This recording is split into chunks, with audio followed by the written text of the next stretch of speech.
I'm Claire, and I'm 34. I've learned there's a special kind of silence people mistake for peace. It's not peace, it's preparation. The lawyer's office was sterile and high floor smelling of expensive wood polish and recycled air. It was a stage set for civility, a place where families came to divide the pieces of their lives with polite, sharp smiles. Have you ever felt like the invisible one in your own family? Let me know your story down in the comments. Across the polished mahogany desk, Mr. Marcus, our family's longtime corporate lawyer, adjusted his glasses. He looked at me with an expression of professional pity. So to summarize, he said, his voice smooth to cover the liability from Chloe's business error. Claire will sign over her full $1.5 million stake in the family trust. This will make the business, and by extension, Chloe, solvent again. I looked at my family. My father David stared at the contract, his face a mask of stern impatience. My mother Stephanie arranged her face into an expression of loving sacrifice. Claire, honey, she said, reaching for my hand. We know this is a lot to ask, but it's for the family. You're the stable one. You're the only one who can absorb this. My sister Chloe, the source of this business error, just watched me, her eyes bright and anxious, waiting for me to fix it, just like she always waited. I smiled. A small, calm, honest smile. It's a smile that took me years to perfect. It's the smile of the responsible one, the stable one, the one who doesn't make waves. My family has always mistaken this silence for weakness, for compliance. They don't understand that it's a survival mechanism. When you grow up as the child who is only valued for your utility, you learn that emotional displays are a waste of energy. You learn that no one is coming to save you. You learn to stop hoping for fairness and start planning for reality. This calm they see isn't me being weak. It isn't me forgiving them. This calm is the invisible chain I've worn my entire life, the one I forged from every overlooked achievement, every time I was told be the bigger person, every time my needs were set aside for Chloe's wants. It's the chain of a survivor, and it has taught me one thing: the only way to break the chain is to wait, to watch, and to plan. My silence isn't peace, it's a strategy. Of course, I said, my voice even. Whatever saves the family. My mother let out a breath she'd been holding. Oh, Claire, you're such a good sister. So understanding. My father nodded, relieved. That's my girl, always practical. Mr. Marcus pushed the document toward me. If you'll just sign here, Claire, acknowledging the transfer. I picked up the heavy pen. I didn't read the contract. I'd already imagined every word. I signed my name, my hand, perfectly steady. $1.5 million gone. Chloe's shoulders slumped in relief. My father cleared his throat, suddenly all business again. My mother was already pulling out her phone, probably to text the good news to her friends. They were all so relieved, so happy it was over. They had no idea it was just beginning. I drove home from the lawyer's office, the city blurring past my windows. I didn't turn on the radio. I just let the silence of the car hold me. My fiancé Jordan texted me, headed home. Need me to pick up anything? I typed back, no, I'm fine. See you soon. Fine. I'd been fine for 6 months. Ever since Thanksgiving. I remember the warmth of the house, the smell of roasted turkey, and my mother's perfume. I'd gone to the kitchen to find the good wine glasses, and I'd stopped just outside the door, hearing their voices low and confidential. My father David sighed. The numbers don't lie, Stephanie. Chloe's consultancy is bleeding money. She's going to be bankrupt within a year.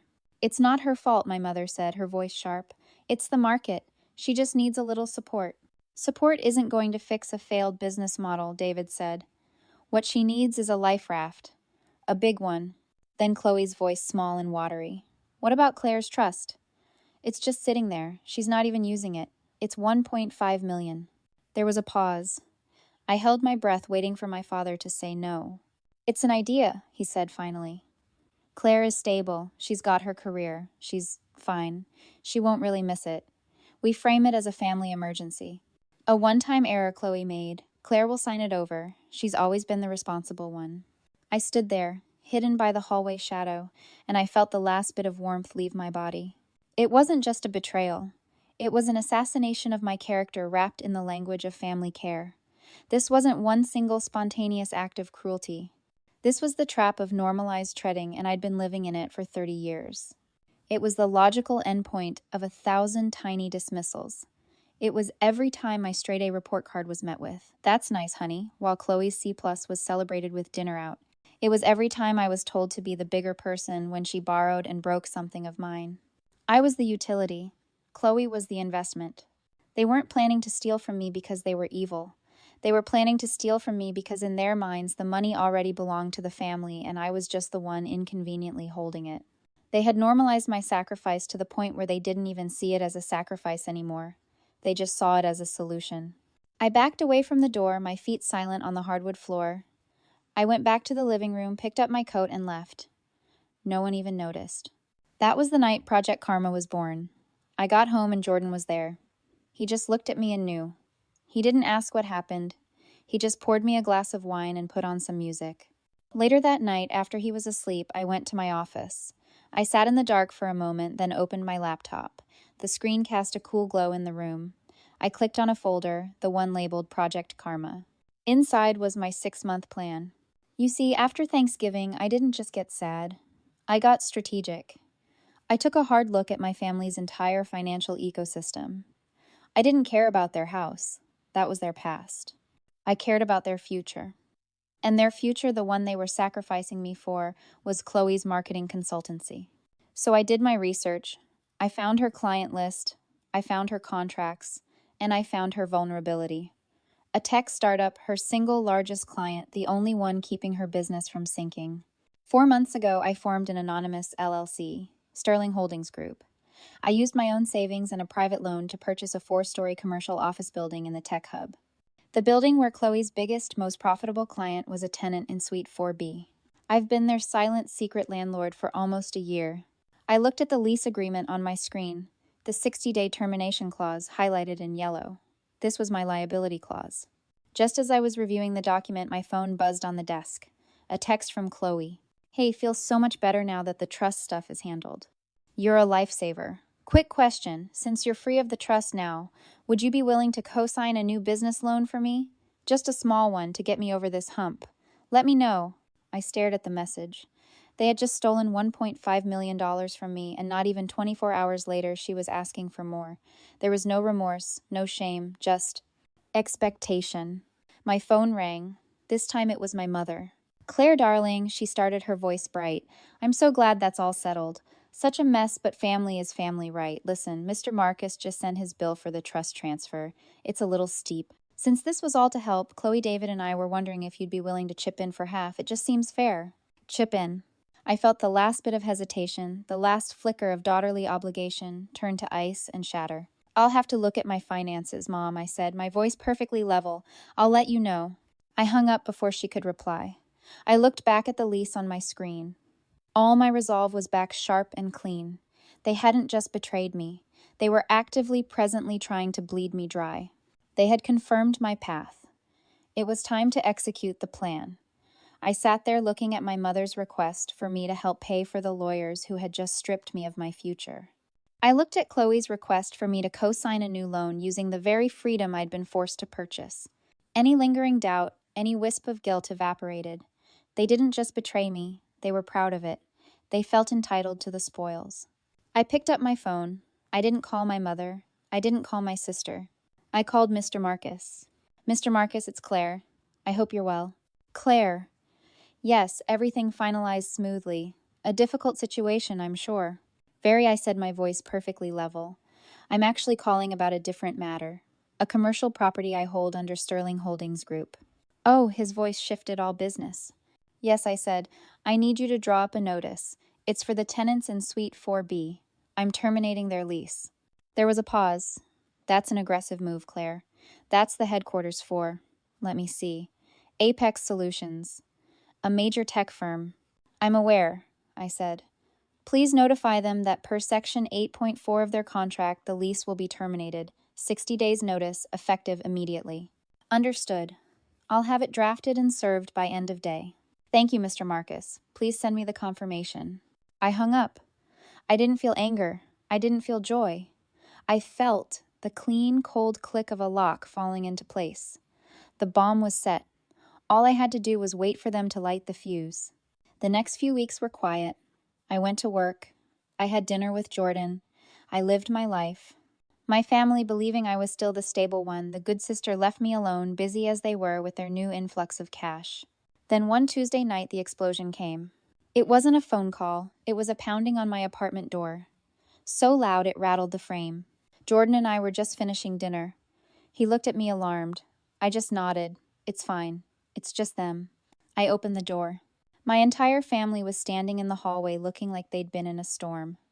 My mother was pale, my father looked furious, and Chloe. Chloe was hysterical.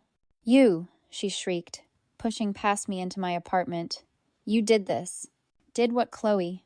Apex Solutions.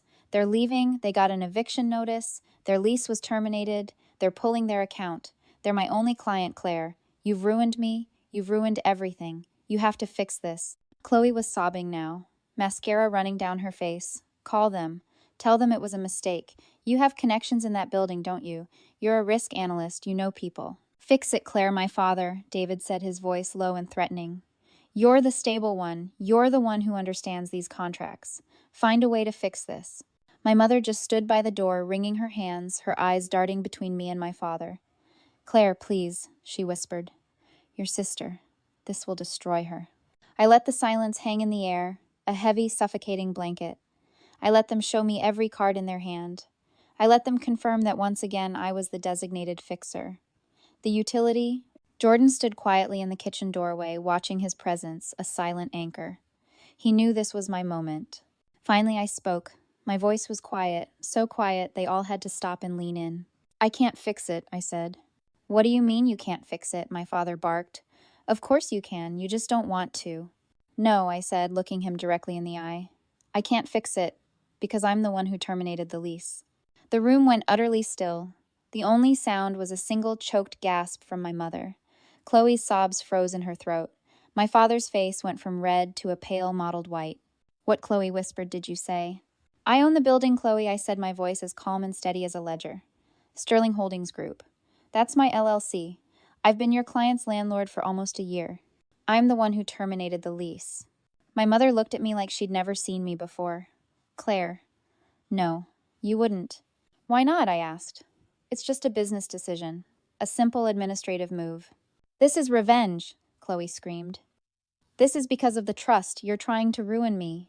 Ruin you. I almost laughed. Chloe, you were already ruined. That's the part you all seem to forget. My father stepped forward. What are you talking about? I'm talking about the lie, I said, and now my voice was cold. You didn't need $1.5 million for a single business error. You needed it because Chloe's consultancy was already bankrupt. It's been failing for over a year. You lied to me. You stole my future not to fix a mistake, but to prop up a failure. That was the blow that finally broke them. My father recoiled as if I'd slapped him. My mother sank onto the arm of my couch, her hand over her mouth. And, Chloe? She just crumpled. She didn't scream or argue. She just deflated her face, pale, and whispered, How? How did you know? I heard you, I said. Thanksgiving. I heard everything. I watched them fall apart, and I finally understood. My family's entire identity, their power, their confidence, it was all an illusion. There's a profound difference between having and being. My family was built on having the right image, having the successful children, having the financial security, but that security was just a thin veneer, a costume they rented using my stability and my silence. They were a house of cards built on an empty wallet. They had a successful daughter in Chloe, but she wasn't being successful. They had a stable daughter in me, but they weren't being a family to me. The moment their money was threatened, the moment I closed the account, the entire illusion collapsed. Because when you strip away what they have, there is nothing left. They aren't resilient. They aren't strong. They aren't a family. They are just a collection of terrified people who have run out of other people's money to spend. It's true, Chloe admitted to my parents, her voice barely a breath. It's all true. The business, it's been gone for months. I couldn't tell you. I couldn't fail. My father looked at her, then at my mother, then at me. There was no anger left, just a vast, empty shock. He had built his world on the idea of his successful daughter, and the foundation had just turned to dust. My father just sank onto my couch. He didn't speak. He just put his head in his hands. My mother was crying, but silently now, as if she'd run out of energy. Chloe just looked empty. So what now, Claire? My father finally asked, his voice muffled. What do you do now? Do you evict us all, ruin us? I looked at the three of them, this broken, terrified group of people who had been my family. The power I held in that moment was absolute. I could destroy them. I could take everything. And I realized with a chilling clarity that I didn't want to. "I'm not going to evict your client, Chloe," I said. She looked up, a flicker of desperate hope in her eyes. "You're not—" "No. I'm going to sell the building. And I'm going to give you 60 days to find a new landlord. The new owners can decide what they want to do with your lease. But—" "The money," my mother whispered. "The 1.5 million. "I don't want it," I said. And I watched as that one sentence confused them more than the entire eviction plot. "I don't want the money," I repeated. "I just wanted you to understand what you were willing to do to get it. I just wanted you to see what you had done. This was never about the money. It was about the math. You thought I was a zero. You're the one who taught me to rebalance the books." I walked to my desk and picked up a single prepared document. I handed it to my father. "This is a legal agreement," I said. "It states that I am severing all financial ties to this family. You will make no further claims on me. You will not ask me for money for co-signatures or for help. In exchange, I will not pursue you for the 1.5 million you stole. We are even." My father took the paper with a shaking hand. "That's it," Chloe whispered. "That's it." I walked to my front door and opened it. "I think you should all go." They left. Not as a family, but as three separate broken individuals. That was 6 months ago. Chloe's business folded just as I knew it would. Without my money to prop it up, the inevitable just happened. I heard she's working an entry-level job at a firm across town. My parents are still together, but the silence in their house is different now. It's not preparation. It's just empty. And me, I'm sitting in a new office. My own office. I left my old job and started my own risk analysis consultancy. Jordan and I are getting married next spring. I sold the building, and I kept my promise. I didn't keep a single dollar of the profit. I used the entire $1.5 million to create the Chloe Grant. It's an anonymous fund managed by a third party that gives startup capital to female entrepreneurs who have a solid business plan but no family support. It has one very specific liability clause in the contract. If any recipient is found to have engaged in fraudulent practices or misrepresented their finances, they must repay the grant in full with interest. Because I'm still a risk analyst after all. I found my peace not in revenge, but in rebalancing the books. So if you're out there and you're the stable one, the responsible one, remember your worth. Don't let anyone, not even your family, write you off as a zero. Because you are the one who knows how to do the math. You are the one who knows the real value of things, and you are the one who holds the pen.